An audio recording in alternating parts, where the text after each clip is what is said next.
This just in, Jeff from War for the Tower podcast has generously asked that his usual ad for his rollicking actual play Dark Tower RPG podcast be replaced with a plea for new unspoiled patrons in an effort to reach our fundraising goal for covering A Song of Ice and Fire. His copy reads, "Hey guys, Jeff from War for the Tower wants to take this week's ad time to encourage all of you non-patrons to come up with a few bucks a month to make sure Natasha and Rashawn cover A Song of Ice and Fire. I found Unspoiled through Dark Tower episodes, but Rashawn and Natasha covering Harry Potter got me hooked for good. Give that show a listen and then pledge away, friends. Long days and pleasant nights." Thank you, Jeff, for his noble sacrifice, and don't forget to look for War for the Tower on your podcatcher or visit warforthetower.com. This is an Unspoiled Network podcast. This is Unspoiled, covering Doctor Who, Season 5, Episode 3, Victory of the Daleks. In this episode, the Daleks get a new paint job, looking fresh as hell, and apparently have somehow managed to erase everybody's memories of them so that they don't know what they are, which is worrisome, and I don't like it. But they look great. Welcome to Unspoiled.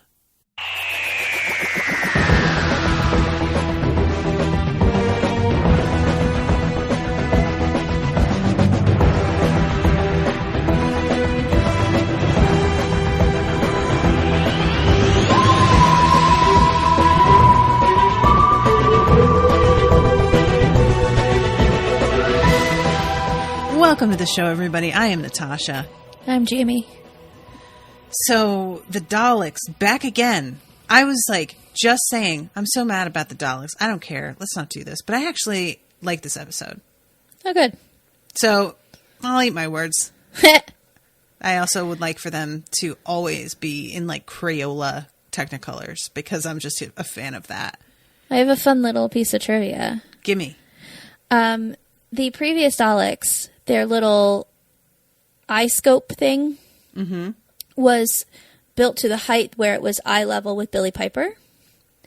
And I don't know if you noticed how much taller these Daleks are. Yeah, they are big. Their little eye scopes are eye level with Karen Gillan. Oh, okay.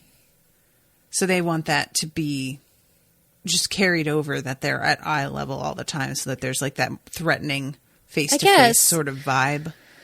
Yeah, I guess, because I don't know how tall Billie Piper is, but she's obviously a lot shorter than Karen Gillan. These Daleks, look so much taller. Yeah, they just look bigger overall. They do, yeah. They're taller, but they also are wider, and there's, the others, it was sort of felt that's definitely, a little robot guy. Mm-hmm. But these, because they're so big, I feel there's somebody inside there. Moving it around, which I don't know that that's true at all, but it just feels a little bit more. It's just, they're huge. They're just really big. Yeah. I was kind of startled when they roll swole. out. They're swole. They've been drinking their protein. Where is my protein shake? Yeah, I was just a little bit bummed, though, that they don't have a purple or a pink. They don't even have green. They just had red, orange, yellow, and blue, which was sort of a weird choice to have the orange. And white. Oh, right, white. Right. Which is, again, that's also weird, isn't it? I would kind of like it if they were all white, because then it would be Apple was taking over. It would feel really threatening.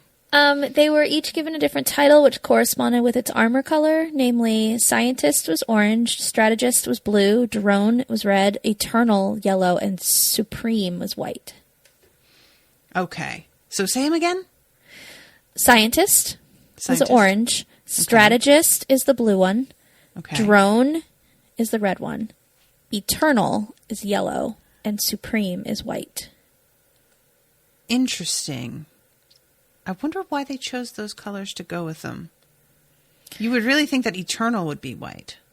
That sounds like Eternal. You think of your spirit that never dies. And right. That's often represented by a glowing white light or something like that. Well, the Daleks are not religious. That's fair. They are non-denominational. But anyway, so yeah, this episode starts off. It is, I was just about to say Henry Kissinger. Nope. Winston Churchill. He is our historical important person of note. And this is one of those things that I know his name. That's about it. I'll be honest. I really don't know much about Churchill at all.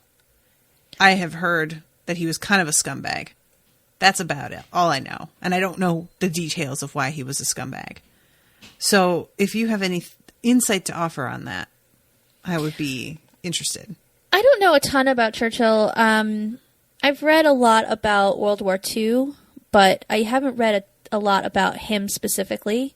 Mm-hmm. And when I started watching The Queen, he's a big part of the first season, which I still have not finished. And so I looked up some stuff about him based on episodes. I didn't want to spoil it's history, and so spoiling is relative. But I don't know a ton about The Queen either. So I didn't want to read too far ahead. I just wanted to know specifically this instance that happened in this episode, is that real? So I don't really know if he was considered a scumbag or not. He seemed like he was pretty well beloved. He was, I think towards the end, they just wanted a new prime minister.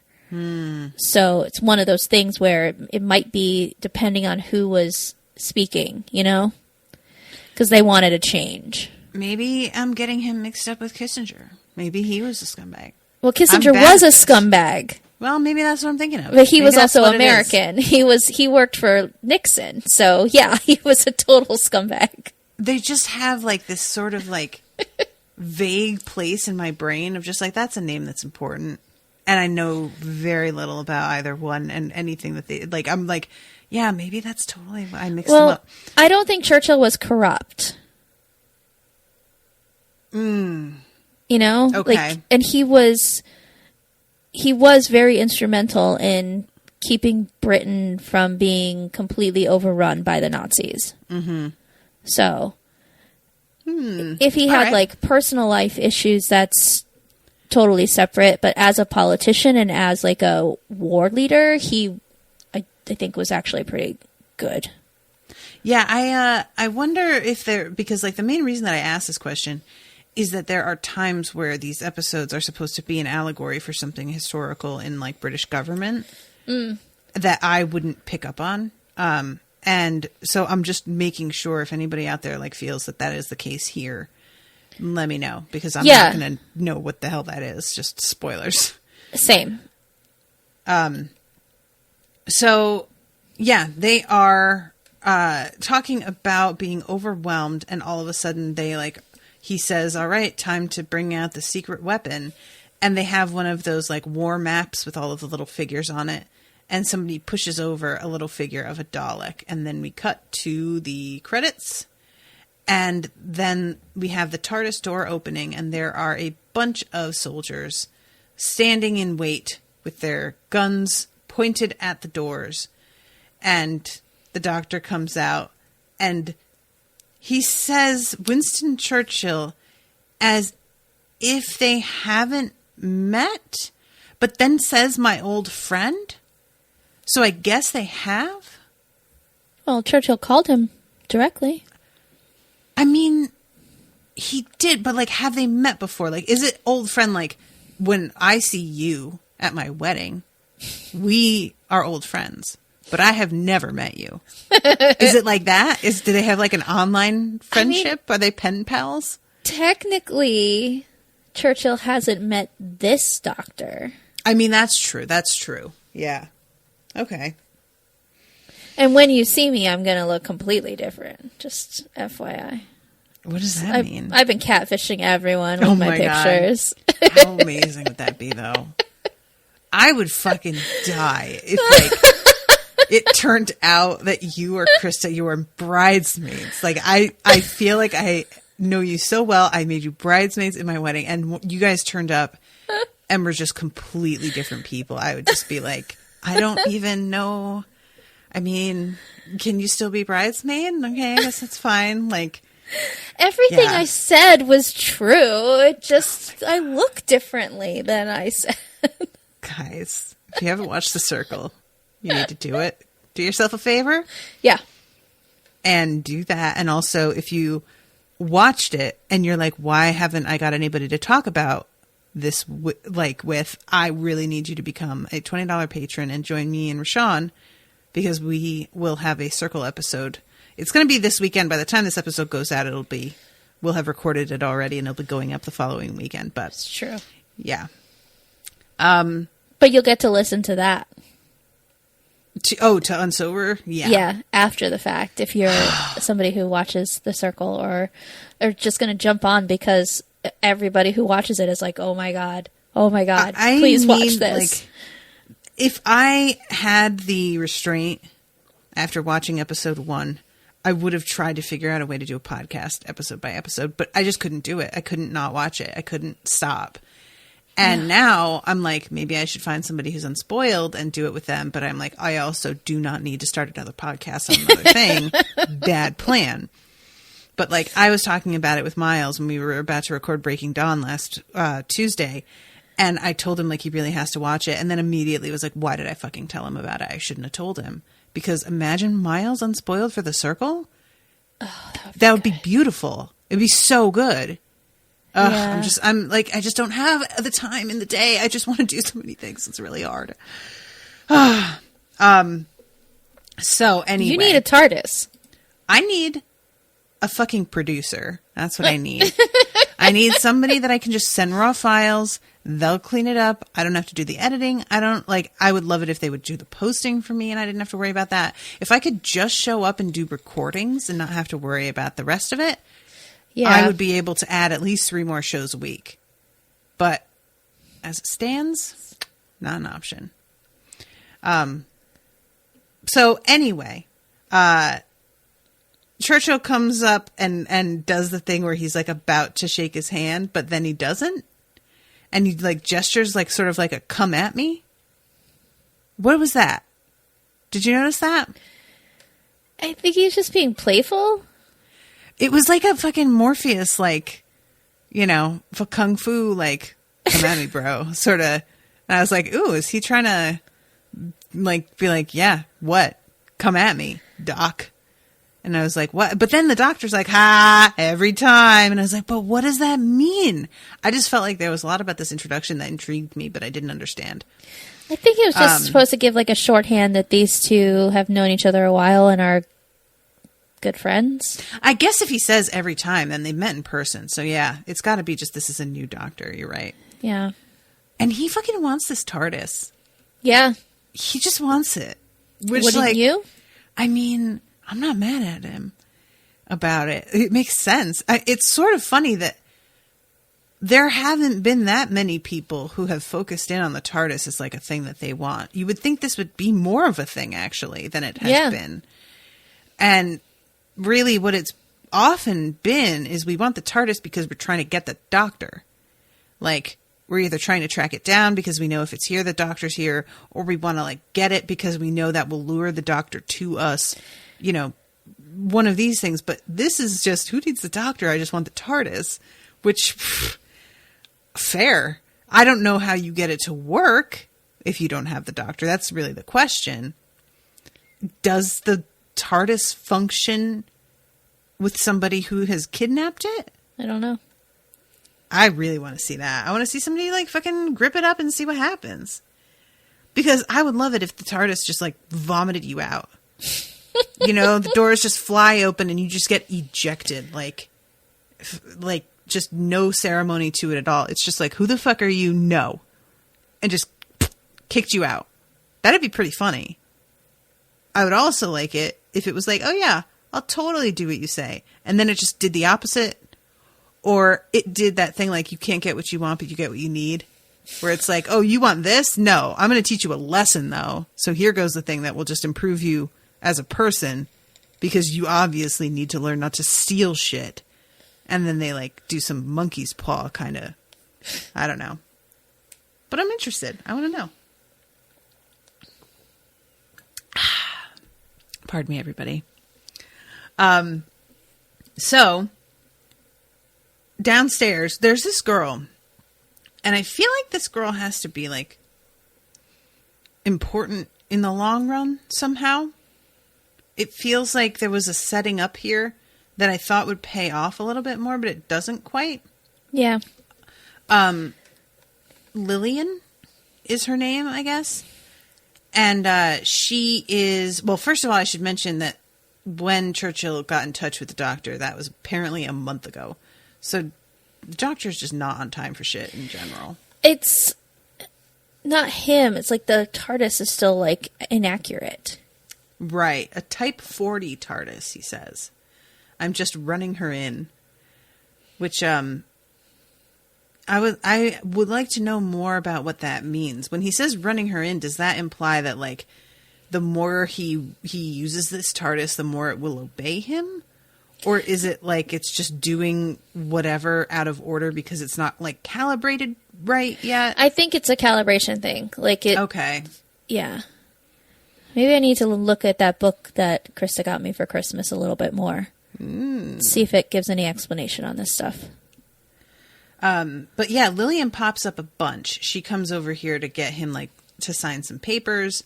She's got a boyfriend that is in the... I think it's a boyfriend, right? It's not like a husband or anything. I think it's just a boyfriend. But yeah, he's out there, I think, a pilot, if I'm not mistaken. Yeah, he's in the RAF, the Royal Air Force. And he winds up getting, like, gunned down, I guess. Mm-hmm. Which, again, I just thought that something was going to come up. And I kind of still think something will, because it doesn't feel like this is over. I don't know. Maybe I don't know. But I just have a feeling that, like, this isn't the end of this. And I am super curious about what that means. And I felt bad for her. Like, her acting when she, like, finds out. I was like, oh, you're kind of getting to me, lady.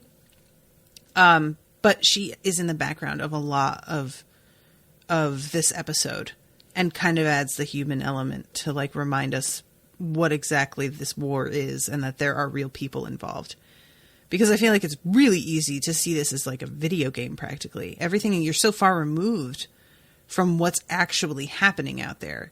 I think that it's kind of easy to forget these are human lives, you know? I thought that was the point of her. Yeah. Okay. Is to sort of remind the audience that, like, this is a world war that they're fighting. These are, there are real people out there. And just because the Daleks have been conquered this time or, you know, they left, doesn't mean that there's not still a war going on. This girl's boyfriend did still get shot down. Right. Okay. So I should mention Churchill is just smoking a cigar throughout this episode.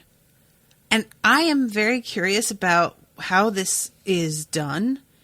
Now, your boo works in TV and whatnot. Do they have, like, cigars and cigarettes that look like cigars and cigarettes, but they don't, like, smell like cigars and cigarettes? Yeah. That they, like, burn, but they don't make that smell? They make a smell. Sometimes I think it's worse. John Hamm said that when he was doing Mad Men, on Mad Men, they smoke constantly. And but what they're smoking are these, like, not tobacco cigarettes that sort of burn fast and give off smoke, but they don't have to inhale it. So they're basically like movie prop cigarettes. But he said they smell terrible and they taste terrible. That's too bad. Because, like, I was looking at this and he's got his smoke right up in the doctor's face. And he very easily could have just been smoking a cigar.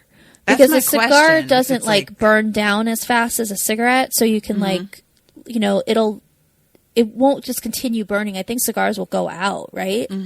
Yeah, you have to suck on them. Yeah. Oh, that sucks because, like, there is nothing quite as revolting to me as the smell of cigars. Really? And doesn't Owen love cigars? Yes, he does. And I will not go near him. He basically needs to wear an entire change of clothes that he can come in and immediately throw in the hamper. And then I need him to wash his face and brush his teeth because it gets into, like, his beard You know, it's just I can't. It's so gross.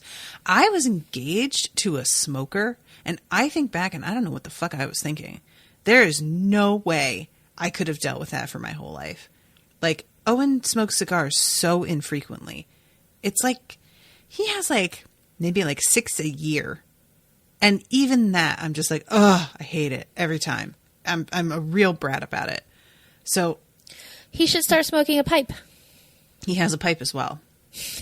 And I can deal with a pipe smoke. That's not too bad. I always thought that pipe tobacco smelled really nice. Yeah, it kind of does. There's something almost like cologne-ish about it. Yeah.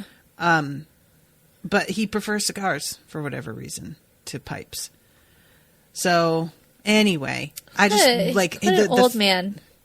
Seriously, he is though. I'm telling you, it's like he got body snatched. It's really weird. Yeah, totally. I mean, do you know what his favorite dinner is? That whenever I'm like, what do you want me to make for dinner? And like for his birthday, do you know what it is? No. Meatloaf. Meatloaf. That's his favorite dinner. What? Not even what like a this? good, like, juicy pot roast? Nope. He doesn't like pot roast too much. He likes meat. Like, I mean, it's an easy thing to make. I'm like, okay, if that's what you want. And mashed potatoes. You really need to have the mashed potatoes with it. Yeah. But still, it's just so old-fashioned. He's just so funny. But yeah, I was distracted throughout this episode at the clouds of smoke hovering around the sky and just wondering how miserable it must have been to be around him during these scenes. But maybe it's like not real. I don't know. Maybe he's vaping. It's a vape inside of a tube that looks like a cigar.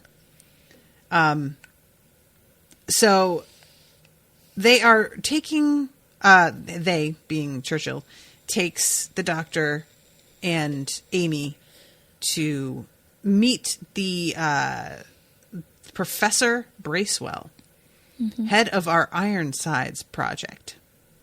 And we wind up finding out later that poor Bracewell is not a human. Yeah. He is a robot. I love this guy. Like, I would honestly be interested in a spin-off show about him, where he's like a genius who's also a robot that he just like found out, and he has to like try and live like a human life knowing that he's a robot, and like also has this genius level intellect because of who made him. Mm-hmm. So he can, he could be Q that makes all the stuff for James Bond. That would work. I would love that. Yeah. He could get a spin-off show. I love this little guy. I don't know. So he reminds me of Butters from Dresden Files, actually. So the vibe I get from him. I don't know what that means. Oh, girl, you need to read those fucking books. What are you doing? You would love them. You really would. That's what I hear. I have a bunch of them on Audible. I just haven't gotten around to listening to them. Girl. I think I've got like the first 7. It's James Marsters. What are you waiting for? I know, because I don't listen to audiobooks very much. You're killing me. You're goddamn killing me. And then there's the podcast, and I'm like, well, I'm just going to wait for you guys to be done at this point. And then I'll go back and I'll listen to all of them. we're at book 11. I don't know what that means. How many are there? 16. Oh my god. The 17th one is coming out July 15th, I think. Does he have a plan to be done? Oh yeah. Oh, there's a plan. Trust me, this guy is not making it up. And he says that book 17 that's coming out is the end of like the second movement of the whole story. So there's likely like 4 books minimum remaining. And it's one of those series that like it does not feel like they're treading water. It needs to be this long, which I never say about shit like this, but it does. There is a lot going on, and it needs to be done slowly and deliberately. And it's just, I'm so excited for some upcoming stuff because Rashawn is going to lose her mind. But yeah, everybody listen to Dresden Files and listen to the Dresden Files podcast and become a fan of the Dresden Files in general. And do yourself a favor and make sure that you do the audiobooks because James Marsters reads them. And the first 3 books are kind of They're like fun for what they are, but you're going to be like, I don't get what the big deal is. I think that's the problem, because I did start the first one and I was like, I don't get it. Mm-hmm. And he grows as a writer, but also the story expands and changes the way that you see what's happening. And it just continues to do that. Every 2 or 3 books, you suddenly are like, oh, and it just shifts. So it's like, although there have been so many books, it does not feel like the same story throughout. It feels like you're really watching a person grow and change a lot, which makes sense because the writer grew and changed a lot. You know, it's been like fucking 20 years practically at this point. It has been, hasn't it? Didn't I just see something about it being 20 years? Mm-hmm. So anyway, this guy's like Butters. Everybody who knows that will be like, oh my God, yes, I hear you. I hear you saying it. So you say Butters and I think of South Park. I never watched South Park. Oh, well, there was this character on South Park called Butters, and he was real dumb. That's the opposite of the guy. Butters is very smart. So they're out on the roof, and they are watching these planes that get taken down with some fucking intense firepower. And the doctor is immediately like, what the fuck was that? Because he knows I know that sound. Yeah, and also that is not Earth technology. Mm-hmm. And here comes a Dalek. And it is army green and has the British flag on it. It's honestly kind of charming because it really does look like what they would do if they were to make something like this. Like, It's really funny. And the doctor is like, what is this? And it says, I am your soldier. And it just keeps saying that for like a minute. It keeps, like, he asks several times over the course of the next 10 minutes. And it just, I do not understand the question. And eventually he's like, I'm the doctor and you're Daleks. Shut the fuck up. And they're like, ha, ha, ha, ha. We have received your testimony. We got you, motherfucker. And that was honestly a pretty good moment of them suddenly switching vibes and being like, there it is. That's what we were looking for. Because I was just like, what do you mean? What do you mean? What were you looking for? And it took me so long to figure out what he figured out. But for now, I am your soldier. He's like real shook. I mean, I keep thinking, what would this be equivalent to? And it'd be like if we had like, you know, some well-known Nazis who had like been like there was some sort of technology that they were like really good soldiers for whatever reason. And we were like, oh yeah, we'll just pretend that they're just like, you know, soldiers who don't have their own agenda and haven't done horrific things over the course of history. And we're just making use of them but they're good guys because we're the ones in control of them now. Well, apparently originally the Daleks were sort of an allegory for Nazis. The guy who created them, that makes sense. I have this in my notes that they were originally based on the Nazis. And this is the first time that the race has appeared in a World War II story, ironically helping the British fight the Nazis. Okay, yeah. That makes sense. I mean, they just want to wipe everything out, so yeah. Yeah, it says your identity is unknown. And at this point, Bracewell chimes in and is like, oh yeah, this is one of my Ironsides. And he is like, I invented this thing. And the doctor's just like, what the fuck are you talking about? You invented this thing. That doesn't make any sense. These just have been around. Like, what? And I really enjoy that. And he asks, like, you will do anything to help us, right? And what is your aim? And it says to win the war. And when it says to win the war, I definitely had an alarm bell go off that I was like, it doesn't say which war. It doesn't really like, yeah, you know, like, that's dangerous. And this is where the doctor asks Amy to tell Churchill about the Dalek invasion of Earth, and she's like, what are you talking about? Yeah, I love that. Because anytime that the Doctor takes it for granted that something is going to go a certain way, and then it abruptly doesn't, and he doesn't understand why it didn't, I find that really compelling. He looks at her and kind of pokes and prods at her for another second, like, come on, you know. And then it becomes clear 100% she does not know at all. And he is just shook by that, because that means something shifted and changed. Somebody did something, and he has no idea what that even could look like. And, you know, we wind up seeing at the end that they do this like temporal shift. Is that what it's called? The Daleks? Yeah. Oh yeah, they've always done that though. That's how they got away, a temporal shift. But that's how they got away when that's how some of them got away when there was that fight at Canary Wharf where Rose got sucked into the other universe. Mm-hmm. They did a temporal shift so they didn't end up getting sucked into the void. So a temporal shift, is that a way that they could have made people forget?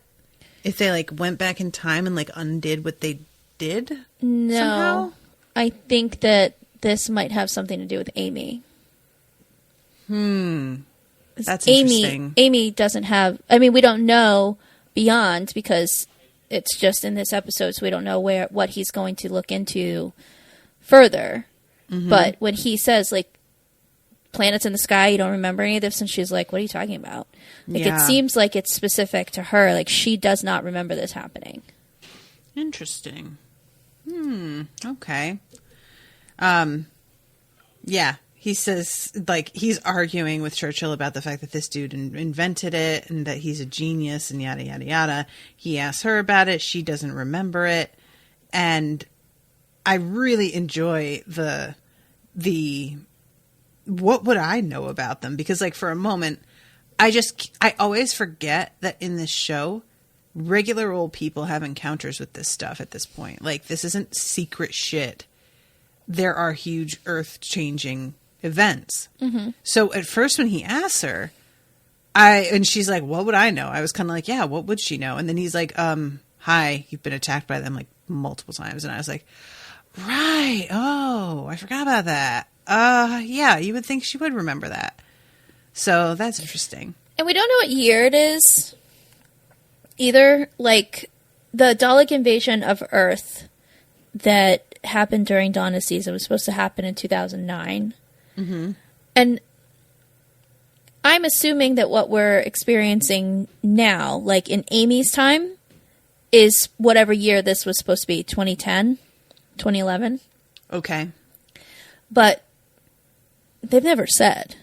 Because when the Doctor first meets her, she's 7. So what year was that? Yeah.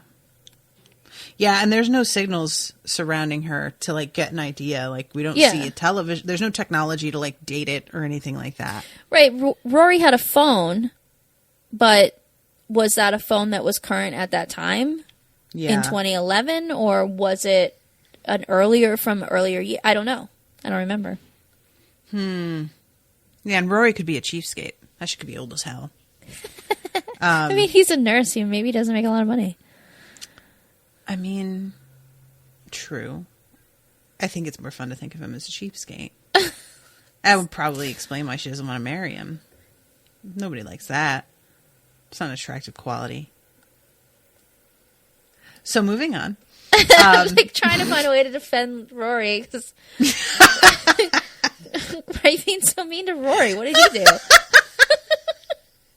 I just like to arbitrarily assign personality traits to characters that we don't really know anything about, and then make that like a recurring thing that, like, I'll definitely, when we see Rory again, if we do, which I assume we will, that's going to come up. I'm going to mention, see, I told you he's a cheapskate. Look at this.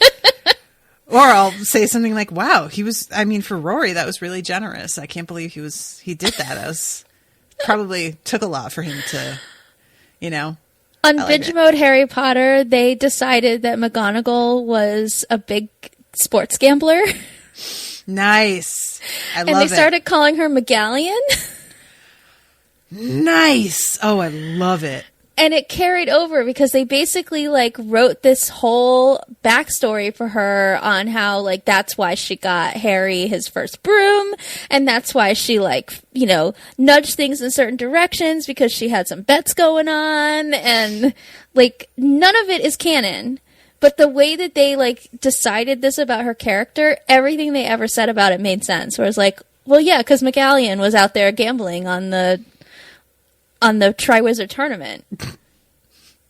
And it made perfect sense. So that's what that reminds me of. I mean, she definitely, I mean, that fucking tracks for me. Right? It totally 100%. makes sense. So, yeah, I like it. So at this point, Amy decides to sort of like take matters into her own hands and set the doctor's fears to rest. And she goes up to one of the Daleks and is like, hey, my friend thinks that your soup's dangerous and that you're going to kill everybody and that you're an alien and that you are a genocidal maniac. Can you, you know, confirm or deny? And it's like, we're a soldier. I'm a soldier. And she's like, yeah, that's not really, can you tell me more about that? And he's like, don't know what you're talking about. Bye. Got shit to do. And it just like rolls away and she's left standing there kind of like, what? Oh, okay. I guess that conversation is over. So the doctor goes over to Churchill at this point and is just like, dude, what are you doing? This technology is so far outside of your like purview. You are playing with fire here, buddy. This is not a good idea. You're teaming up with baddies. And Churchill's basically taking the position of it's for the greater good. Mm-hmm. You know? And it's a weird... Like, do you know what it comes down to for me? I think I don't love the actor playing Churchill. Okay. He's fine, but he's just that. He's just fine. So this conversation didn't feel super real to me. I felt like the doctor's urgency felt real, but his argument on behalf of using the Daleks did not feel real to me. But yeah, he's trying to claim that millions of innocent lives will be saved if I use them now. And I love that it comes up and is like, can I be of assistance? Because it hears them talking about it. And the doctor's like, shut up. No, shh, stop it. Which I thought was really funny. There's just something about it just rolling up and being like, hey, I heard you guys talking about me. And him being like, get the fuck out of here. And then he beats it with a wrench. Right. Yeah. He decides to try and provoke it. Yeah. There was a pretty good line here. If Hitler invaded hell, I would give a favorable reference to the devil. These machines are our salvation. So, yeah. Then we get the siren, the all clear. We are safe for now. And we have the doctor going down and speaking to the inventor, Bracewell, to try and figure out where the fuck he got this idea. And yeah, this is when the doctor decides to like beat the hell out of it. Everybody's sort of reacting like, how dare he? These things are super valuable. But it has not the slightest effect at all. You know? No, not even a dent. Nothing. Which is pretty fun to watch, honestly. I assume that wrench that he's beating them with is like made of rubber or something, and that's why it doesn't really like do anything. Probably in reality, yes. But it's pretty fun to like see him just beating the hell out of it and nothing happens. It doesn't even say anything. He's monologuing the whole time about how they're enemies. I've defeated you time and time again. And I sent you back into the void. I saved the whole of reality from you. I am the doctor and you are the Daleks. And he like jump kicks it at that point. And it rolls away. And I thought it was like that he like finally managed to do something, that he like jump kicked it so hard that it like was like, woo, and started to fly. But no, it seems that it sort of is going internal for a second. And it's just like rolling back to be like, all right, we got him to do the thing. Hold on. We need to regroup here. And then all of a sudden it lights up and says, correct. And review testimony. I am the doctor and you are the Daleks. Testimony. And the doctor's just like, immediately, oh, I done fucked up. What do you mean? What are you talking about? Transmit it for what? From what are you transmitting it? Where are you transmitting it to? What are you doing? And then we see that there is a ship hiding behind the moon, which feels like a pretty good place to hide. Yeah. So what? Okay, so you see a Dalek on the ship saying receiving testimony now. And is that Dalek also one of the, like, impure ones that gets killed later? Is it part of the team? Because there's, like, the disposable team, basically, right? I don't know how many of them were destroyed or if all of them were destroyed and only the new, bigger, better Daleks remained. Yeah. Well, it says testimony accepted, and all of these lights begin to blink on, and it's very clear, like, they've just been waiting for this, and they are very excited about the fact that their plan is finally starting to, like, take off. They obviously have been sitting on this for a minute, just waiting for the doctor to show up. And I found this really interesting because, like, you know, we see the Daleks at the end of the last episode, and I was kind of like, expecting them to be attacking and that to be what Churchill's calling about. But then it turns out that they are, like, Churchill thinks that they are on his own side. So yeah, they played the long game. Right. So it's I kind of like that subversion. It turns out they are attacking in the end, so it's not like, you know, it's not like completely subverting it where it's like, oh, you thought that it was the bad guys, but they're not really. Surprise, we're doing a different thing this time. But I do like that it isn't as simple as it looked, which is, oh, I'm calling you to help because we're being attacked by Daleks. It's not like that cut and dried, you know? Well, that first Dalek episode that we ever saw in the first season, that's kind of what it was the Ninth Doctor said these creatures are emotionless, they are killers, and that Dalek just really wanted to be set free because it had been tortured for so long. So that sort of subverted the expectation of a Dalek story. That's true, yeah. But since then, they've not been sympathetic in any way. No, that's done. So a couple dudes, like, come running in, and the Daleks just, like, kill them. Mm-hmm. And then Bracewell's like, dude, what? You're supposed to be my bros. What the fuck? He's like, I'm your creator or whatever. Like, he's trying to get them to stop because they should be obeying him. He made them. And they're like, yeah, who made who now? And, like, shoot off his hand. They shoot his fucking hand off. Cold-blooded. Fuck. And he is just standing there staring like, are you kidding? And the Doctor and Amy are just staring open-mouthed. And he says, I wanted to know what they wanted, what their plan was. I was their plan. And he walked right into that shit. So he goes running off and gets onto his TARDIS and goes over to the ship where they're at. And he, like, tells them all that he has this button that will, like, self-destruct the TARDIS and the ship. And when I saw it, I was like, that shit looks like a cookie. I totally thought that. Immediately, I was like, that looks like a delicious cookie. It's weird. And then it turns out that's 100% what it was. And I felt really validated. And I was very happy about it. It was, like, even though I still thought it was a cookie, of course it never occurred to me that it was actually just a cookie. So when he literally eats it, I was cracking up. I was just like, oh, okay, you're just doing that. I mean, I guess you got to bluff your way through shit sometimes, you know? What are you going to do? But it's a pretty good, like, he's holding it out to them, and you can see that it's like a sandwich. I was just like, I kept being so distracted by it. I was just like, what the fuck is with this thing? And I kind of was like, did props just not want to make something? They were just like, just use a cookie, it'll be fine.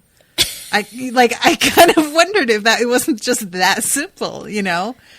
But, no, it's part of the joke, which I thought was pretty good. So he's talking about them about how, like, the ship's on empty and how all of y'all are kind of, like, at the tail end of your existence. That he calls them crippled.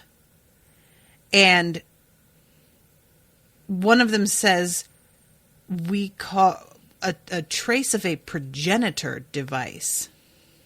It's our past and our future. Is this something that I should remember? Progenitor devices? It was something to do with Davros, I think. I'm gonna send out the cat signal, and she can fill us in. I want to do an illustration of the cat signal, what that looks like. Because she answered our Dalek questions from last week. Yeah, it was like this. I didn't actually get a chance to read the whole thing. I'm just realizing because I saw it and it was like this long comment. Yeah. And I was in the middle of something else and I was like, I have to come back and read this, and I totally forgot. Which is just something that I do. I will see a really like intense comment, and my instinct is immediately, oh goody, this is going to be a lot. I am excited, and then I do not follow up on it and read it. And give that person like their due at all. So apologies to people who like give me huge paragraphs of solid info that probably should be super useful to me. I am sometimes overwhelmed by simple tasks such as reading comments. Ditto for people who message me. And it'll be some simple shit, but I'll be like, oh, I need some time to craft the perfect response to this, and then I fucking never do. And I just leave them hanging for like months. And then I'm going through my messages and I find it and realize I never replied, even though I thought I had. And I feel like a huge dick. So anyway, sorry, Kat. I found somebody text messaged me today from another store. He's a barista at another store, which I find it weird that he's text messaging me anyway, because I'm a manager. You shouldn't be sending me messages like, hey, what's going on? But, I also noticed that there was a text from him that I literally don't know how I never saw it, but I never saw it, where he was asking me a question about how my boyfriend got his pilot's license for his drone. And it was from months ago, and I never saw it. And I'm like, how did I not see that? And I kind of felt like a dick. Like, I never responded. But then I don't care. Because it's not important to me. Sorry, dude. Well, everybody, you are important to me, and yeah. I'm sorry. I'm sorry. I apologize to you all. It's for the only one that I always am like, this is okay that I don't reply. Chris Tex has like a running thread in messages for me. If it's something like urgent, he'll text me, but he'll fill up my messages with links to Twitter videos of cats, and it's 100% great because I just let it sort of back up. And then one day when I've got time, I'm just like, all right, I'm going to go to this message. And I can just look at 10 awesome cat videos in a row. And occasionally I've seen them already, but most of the time they're new to me and they're pretty good. Sometimes they're not cat videos. Sometimes it's just somebody doing like an incredible stunt on like a skateboard. Or it'll be like a giant wave that just carried all of somebody's like stuff off of a beach in one big gulp. Even though they were like apparently set up safely 20 feet away from where the edge of the water would stop. It just decided to just fuck them. And that can be pretty fun. But yeah, other than that, I should be much more on top of my messages. So anyway, they said that it has pure Dalek DNA. Yeah. Thousands were created. All were lost, save one. And he says, okay, but if you've got the progenitor, why build Bracewell? And they say that it was necessary, and they do it in this real sort of shifty way. Like, nah, we don't want to talk about it. And he puts it together and is like, wait a minute. The progenitor wouldn't recognize you, huh? Because it saw you as impure. Your DNA is unrecognizable as Dalek. I do not understand this. Okay, so remember when in those Davros episodes there was that crazy Dalek? There was some sort of like DNA manipulation going on to try to like make more Daleks. Because Davros created the Daleks, but he wasn't the same kind of creature as them. He just made them partially from his own DNA, but I think it was spliced with something else, and then he created the Daleks. Could be wrong about that. Again, Cat Signal, she can fill us in a little more clearly. I think she did write a whole bunch of stuff in the Whovian group about Davros when we covered those episodes. But I think what they have is DNA that from the original Daleks, but it changed over time. So what this thing isn't reading them as Dalek because now they're made from this pure Dalek DNA. And what it recognizes as Dalek is sort of a manipulated DNA. Interesting. Huh, okay. I think I get it. So they need Bracewell because they can't interact with this thing, but he can? I don't know. I don't have an answer for that, actually. Okay. Because I felt like he seems even less pure, so I didn't really understand why This says the progenitor had a backup programming which would accept a testimony from their enemies for identifying them as Daleks if their DNA had become unrecognizable. So they became part of the British Army so that Winston Churchill would bring the doctor in, and they knew that the doctor would identify them as Dalek. So then this machine would say, oh, okay, you are a Dalek, and then make more of them. Okay. So they just needed somebody as a front to pretend to invent them. Yeah. Basically, Gotcha. They created a robot that would pretend to invent them. Gotcha. The poor guy. He thinks he's so smart that he just has like these amazing ideas, and it's all just been like kind of handed to him. Bless him. It's like those people that were like brainwashed, like spies that are brainwashed. It's like the Winter Soldier. Like he does things he doesn't know why he's doing them. He's just programmed to do it, and then when he looks back on it, he's like, "What the fuck?" Yeah. Sorry, Tony. I didn't mean to kill your parents. I didn't know. Spoilers. Sorry. I mean, No, it's fine. the fucking movie was that Civil War. It's been out for years. So good though. Yeah. So at this point, they're like, hey, Doc, back off, or we're going to burn everything to the ground. And he's like, what are you talking about? I have this button. I have it. Look. And they're like, yeah, we're going to turn all the lights on so that the Germans can definitely see everything that's going on. And you guys will definitely get targeted correctly. And everybody starts to pretty much bug out once they turn the lights on. So at this point, they do not know what they're going to do for self-defense. And Amy is like, oh, I know what let's do. Why don't we go to the guy who supposedly invented Daleks? Because even though he didn't actually do that, he's super smart. And he kind of like has access to alien technology, basically. We'll just get him to do a thing and figure it out. And he'll be on our side. And they head down to talk to him. And he says, if you do this, I swear to God, I will use the self-destruct. They tell him that they are in a stalemate.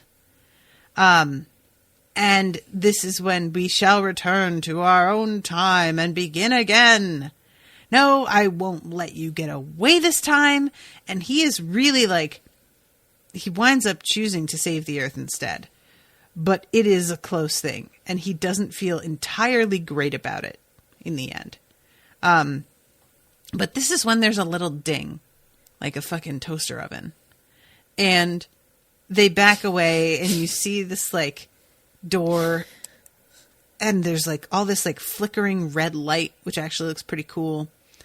And it opens up and it's like, it's really honestly kind of funny.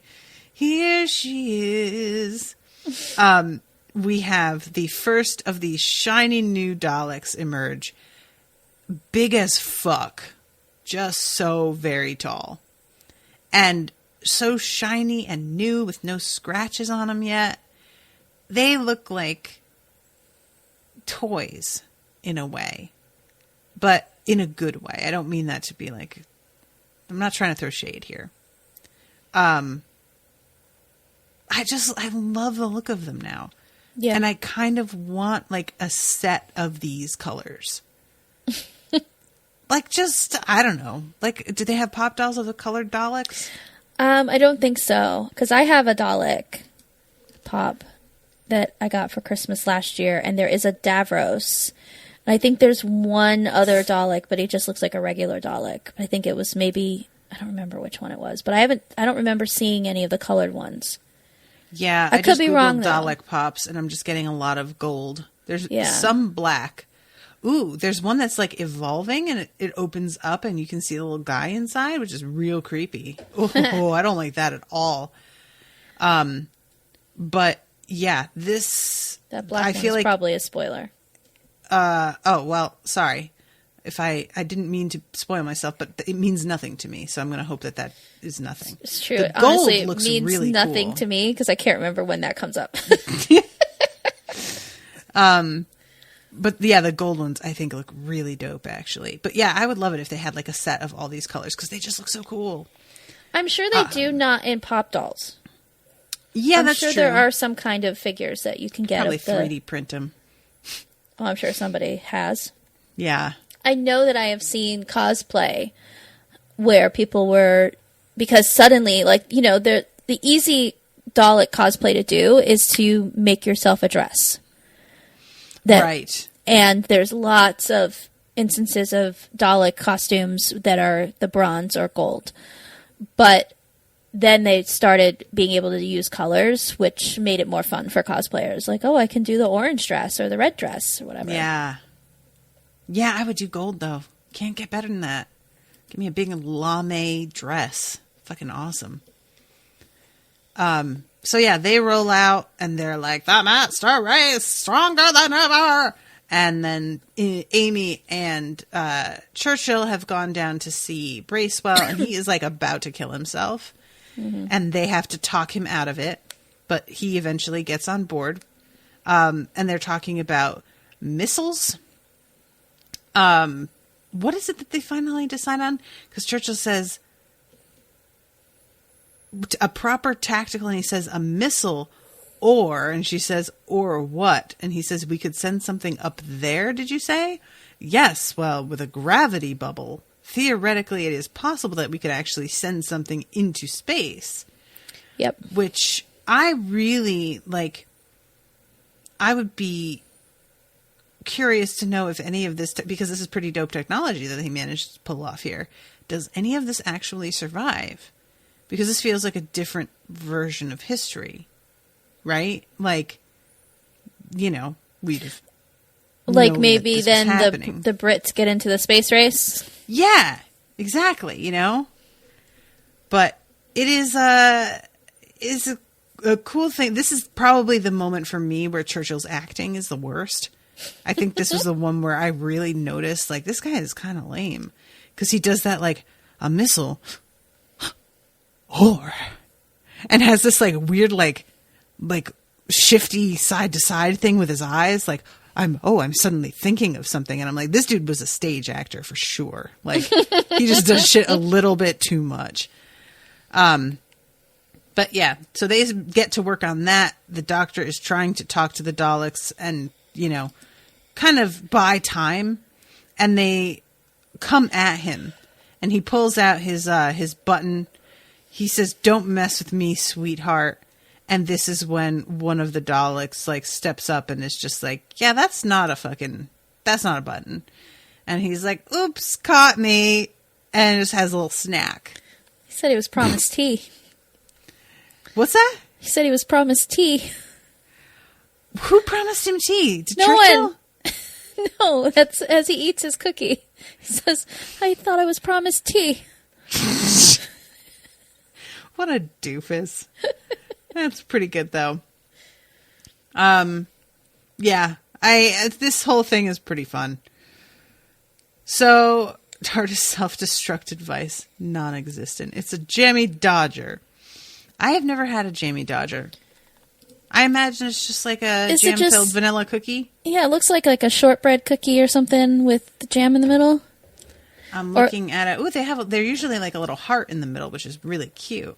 Does sound good. I like calling a cookie a jammy Dodger. Yeah, you're right. Shortcake biscuits with raspberry apple jam filling. No artificial colors, flavors, or sweeteners. You can get them on Amazon. Fuck yes. I should order some heart-shaped little cookies for Valentine's Day. You or I could probably make those so easily. I don't want to. I have so much plum jam. I wonder if I could use it for some jammy Dodgers. I cannot emphasize enough, y'all, how much I hit my limit over Christmas with cooking. And I just normally for Valentine's Day, I want to do a thing. Owen's grandmother's birthday is next week and I'll normally make a cake and I just cannot be asked. I've been telling him we're going to take them out for her birthday, right? I'll pay for something. I'm fine with but don't make me do work. I don't want to. I'm tired. Literally the only thing that has kept my boyfriend from making more toffee is the fact that he had to leave the state for work. It's pretty easy to make. I can understand. It's you get kind of hooked into it. Yep. He's experimented. He's used different chocolates. God. Jamie, I clicked on the Jammy Dodgers. I went to Amazon. I'm looking at the reviews because there's 69 reviews. Noise. First review. Food fit for a Time Lord. I must admit to having ordered this item solely based on its promotion by the 11th Doctor, Matt Smith of Doctor Who fame. Nevertheless, it more than lives up to its reputation throughout space and time. By the way, did you watch the video that was posted of Matt Smith eating fish fingers and custard on the Graham Norton show? No. I will make sure that it gets, if it wasn't already posted in the group, because I can't remember which group it was posted in, I'll make sure it gets posted there so you can see it. He definitely did eat it on the show. That's the worst thing I've ever heard, and I do not want to watch that. Don't make me. Everybody that tried it was like, it's not bad. Which makes me think you guys are all really good actors. Because it can't be good. But one guy kept going back for more. I hate it. I hate it. Oh, gross. So, yeah, I'm adding these to my cart. They're $3.96. Do they come from the UK? It looks like it because they will not arrive until February 25th to March 11th. So, yeah. But that's okay. Are there any on Prime? Oh, no, here we go. A pack of 4 on Prime for $9. Well, now you're making me want to look. I kind of want to get them. 111 ratings. They've got more on the 4-pack. I was promised tea is the first result. Oh, my God. I love it. I put jammy and Dodgers cookies filled in. Oh, this is so good. Oh, these are an actual brand? Yeah. I didn't realize that. I thought it was just a cute name. Oh, my God. Now I need to order some, too. All right, listen. Proceed to checkout. I am getting these motherfuckers right the fuck now. There is nothing quite as fun to me as eating food that is a thing and prepackaged in other countries for the first time. I find it fascinating because it's not ever what you think it's going to be, almost ever. There are times where you're like, oh, this is kind of similar to such and such, but it's it's always a little off. It's a little different. A couple of Valentine's Days ago, I ordered a whole box from England of different Cadbury chocolates for Jason. It was a box of 10 different Cadbury bars. All things that I'd only ever had one of them, which was the Flake bar. And it was one of the best gifts that I ever got him because everything was fucking delicious and it only cost $20 and it came from England. They have way better Cadbury chocolates than we do. Yeah, they do. I'm a big fan because I know they're kind of still trashy chocolate, but they are so creamy and I am a sucker for that. So, yeah. Oh, we got to stop talking about this. Okay. My mouth is watering. All right. So unidentified projectile approaching alert. And this is when we see that there are some fucking regular old planes that are just like surrounded by bubbles shooting towards the ship. And they're asking the doctor, the Daleks are, what the fuck is going on? Which I found endlessly funny. There is something about that to me is so hilarious. They're just basically like, what's going on? What is happening? What is that? And he's just like, I don't know, because he doesn't. And there's something about having to ask your enemy, what the fuck is going on right now, that I find really sort of like humiliating. Mm-hmm. You know, like, I don't know. But yeah, he realizes, and then he is delighted. He feels very proud of his people. He manages to run out of there as the Daleks try to shoot him. And I really enjoy, it's a broadsword to Danny Boy, target the dish and stop the signal, over, broadsword to Danny Boy. I like it. So they are flying about to like attack. The Doctor is feeling pretty solid about this whole thing. And then they make the reveal of the fact that they have another weapon that they can use to basically blow up the entire planet. And it's a shame because the Doctor gives his first order to destroy the ship. They're like, are you certain that you want to do that? Because, reminder, you are on this ship. And he's like, yeah, no, I'll be fine. And then when the Daleks like inform him that they have this other weapon, at first he thinks that they're bluffing and kind of, you know, but then it turns out that they have this like, what do they call it? Obliviator? What is the thing that sourcing the power for it? Let me see if I have it in my notes. I'm trying to find the spot. Oblivion Continuum Bomb. Yeah, what does that mean? Oh, Bracewell is the bomb. Right. But the Oblivion Continuum Bomb, what does that mean? What? It just keeps on bombing forever? Oh, okay. It's Oblivion, like you're going to be blown into oblivion. I'm thinking Oblivion like you don't know what's happening. Like that's you're oblivious. Yeah. Right, but it's like you still can be like punched into oblivion like you're senseless, essentially. Like that's what that can mean also, that you've like been knocked unconscious. Mm. You know what I mean? Yeah. So I thought that they were like basically like calling it that because that poor Bracewell is oblivious to the fact that he's a robot. That they were just like, yeah, you know, it's fueled by his ignorance. But yeah, he doesn't believe them at first.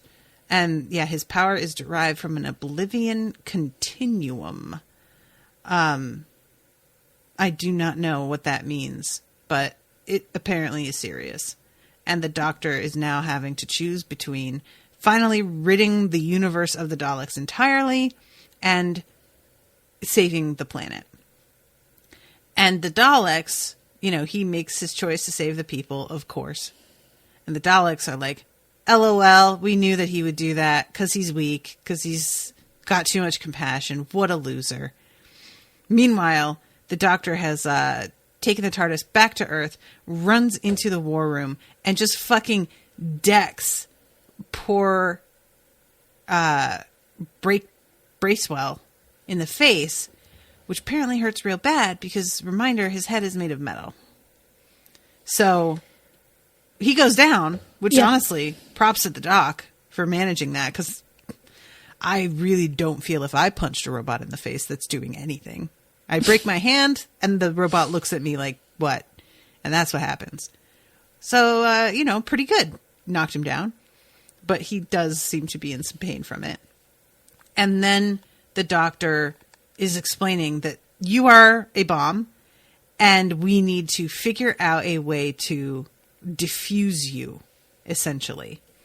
And the Doctor uses his sonic screwdriver to, like, basically peel back his skin. Yeah. Which is very upsetting. There is something about the fact that it is not...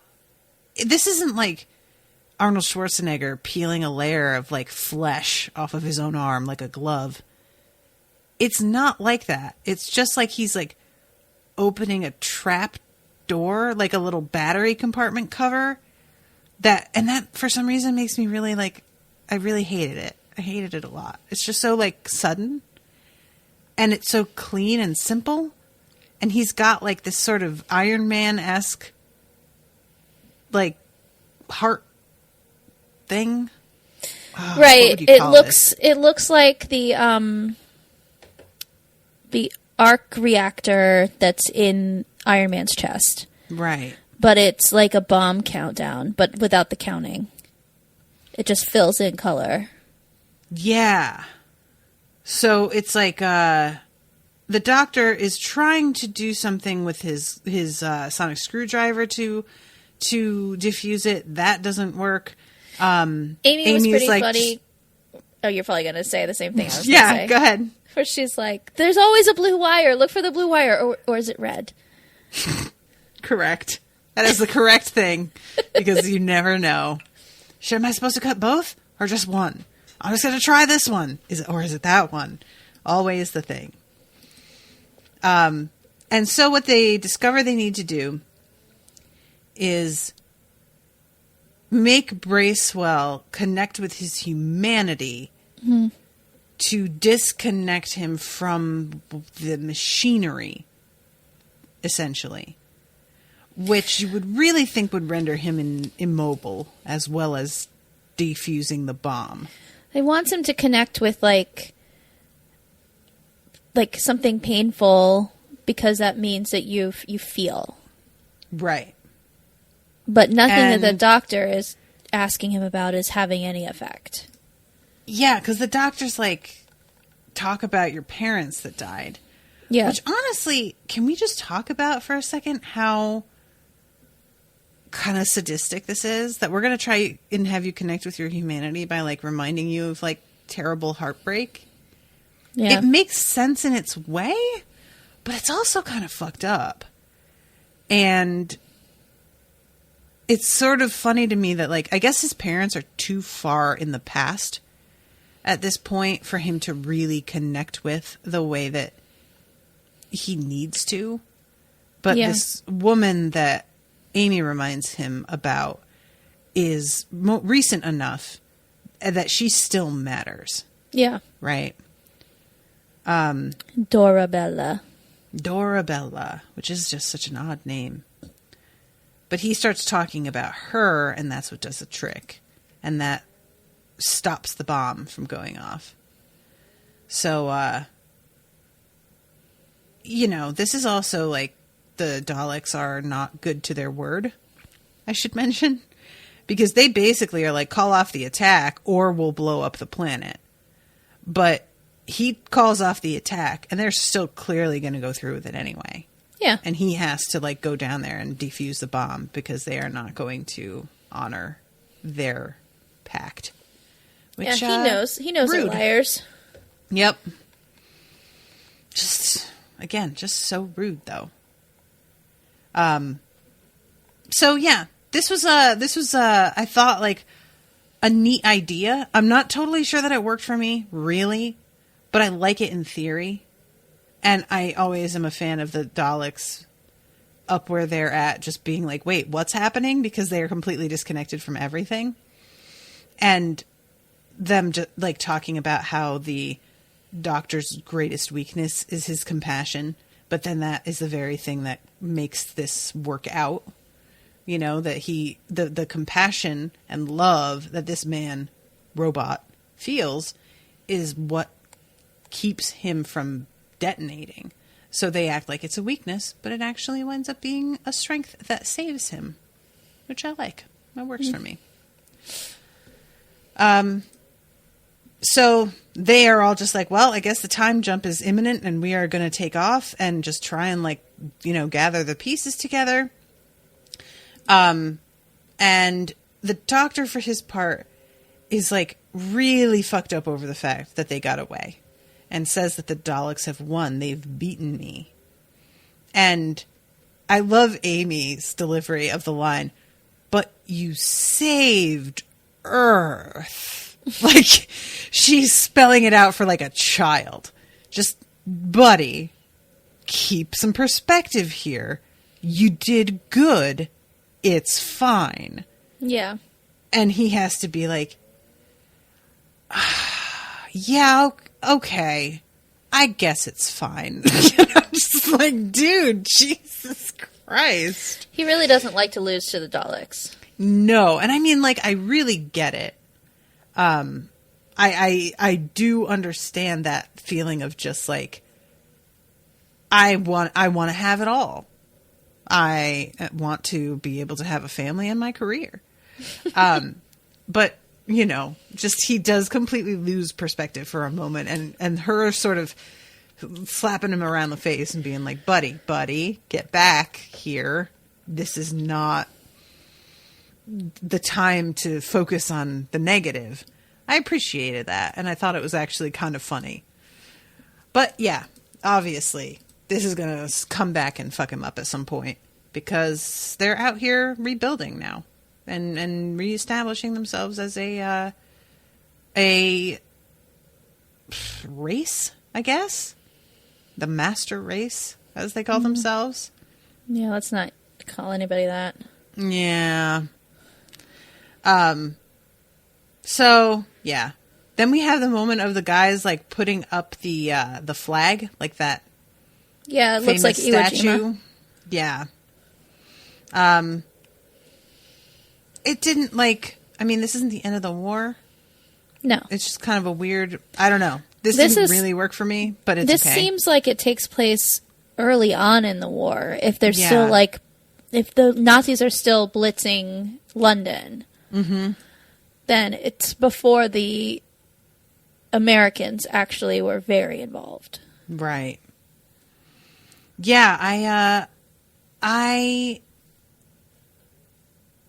because doesn't the doctor say you have some of the darkest days coming up still? Yeah, I think. Something like that. Yeah, that makes sense. Okay, so I'm just clicking around to make sure that I'm in the he has tea. I forgot that he actually gets his cup of tea later. Oh yeah, he wants to hold on to these Spitfires and have them like win the war for him. Yeah, I can't remember technology.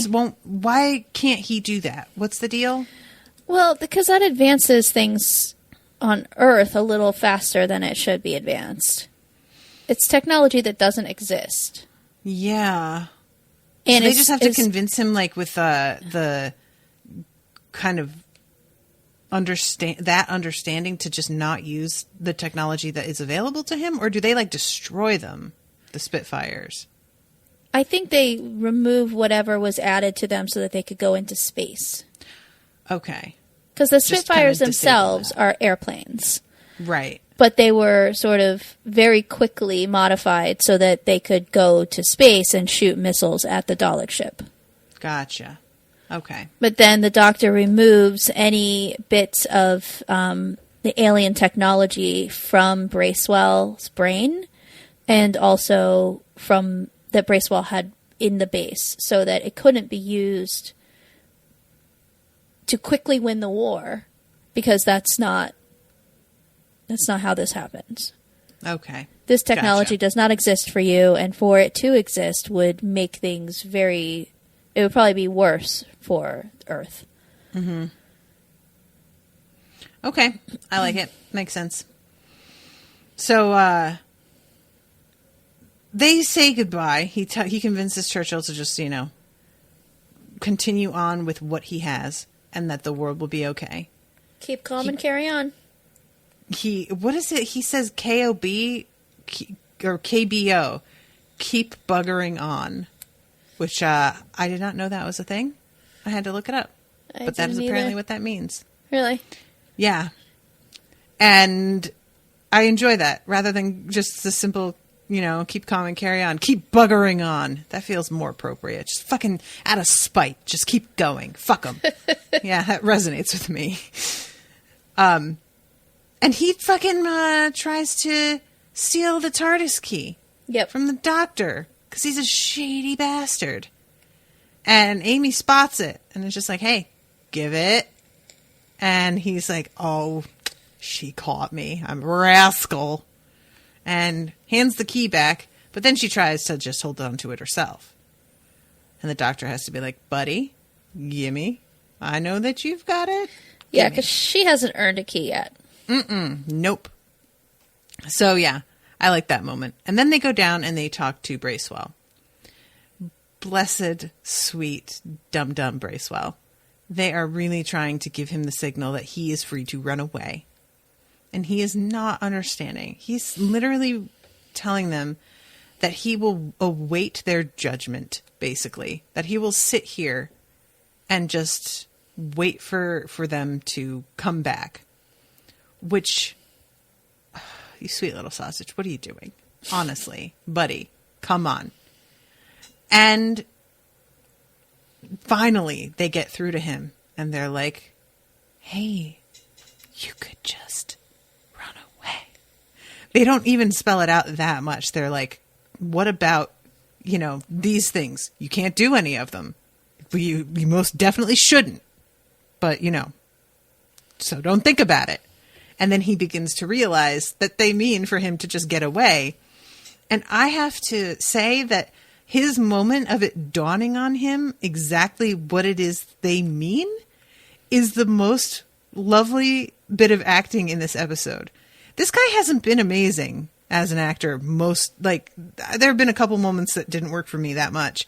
But this moment of him, just the glee and the realization, it is so pure and so sweet. I loved it. It was so good. He is so excited.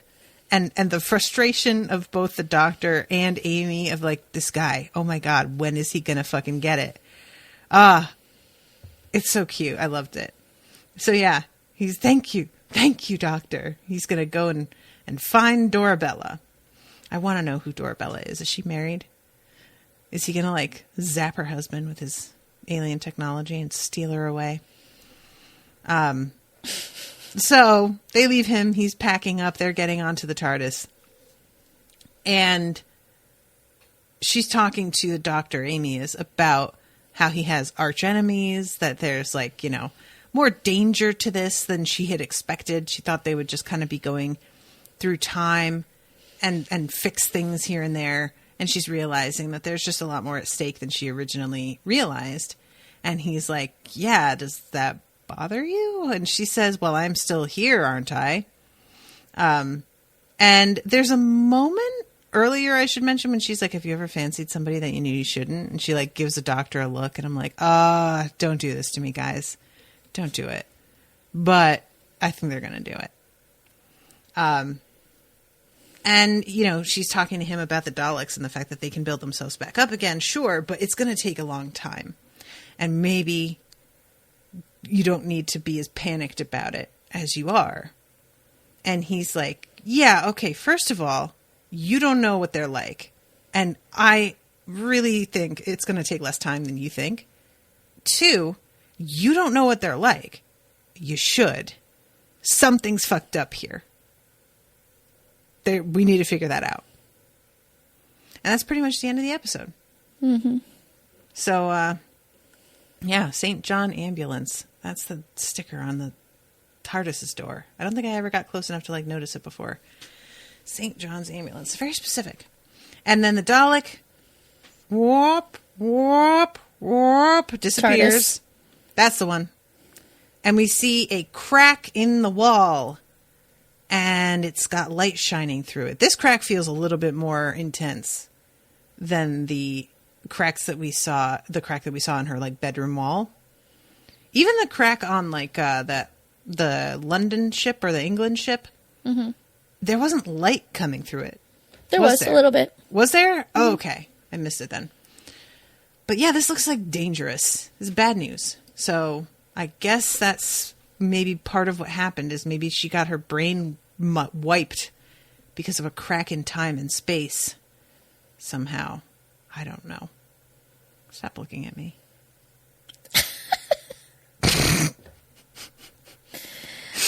This was the first Dalek story since the episode Dalek in 2005 to not feature David Tennant, as well as the first Dalek story since then to not be a multi-parter. Furthermore, this was the first Dalek story since Resurrection of the Daleks in 1984 to not show any Daleks levitating. Huh. Okay, that's interesting.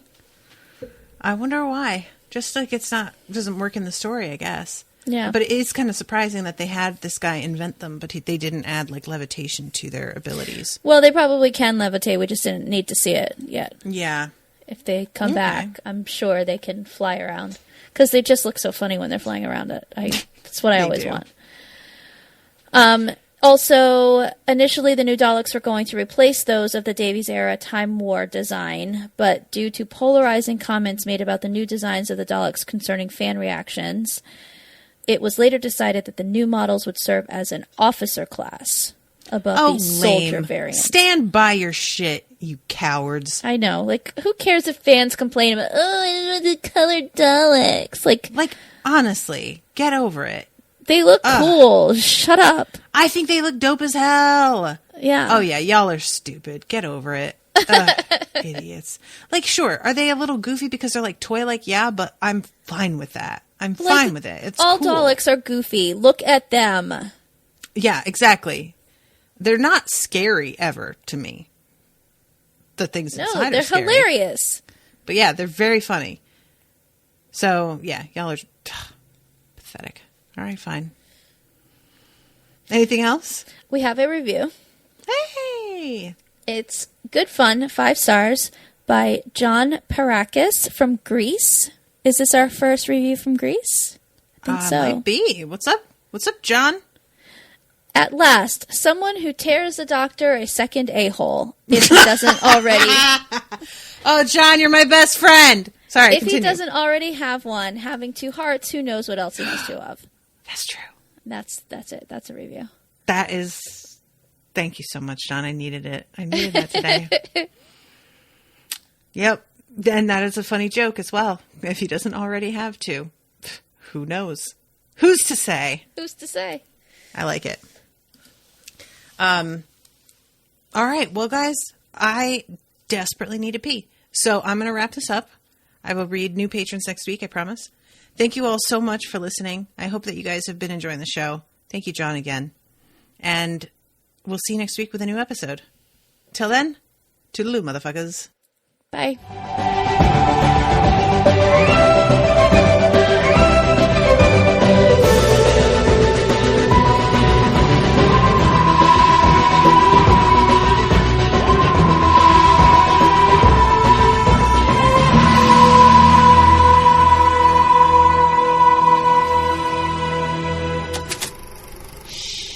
That was an Unspoiled Network podcast.